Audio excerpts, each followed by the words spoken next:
working on a John Deere 1775 NT planter. This planter has exact emerge row units, hydraulic downforce, and approximately 3,500 acres. The customer asked to have the parallel arms repaired on this planter. This is a row unit that he brought in.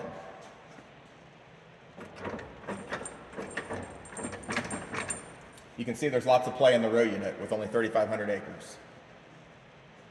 This row unit here has been repaired with the Progressive Ag parallel arm repair kit. The sleeves and bearings have been added to the parallel arms.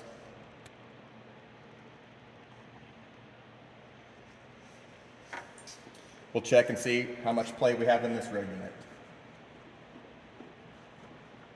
Virtually all of the play has been removed from this row unit with the parallel arm repair kit. Thank you for watching.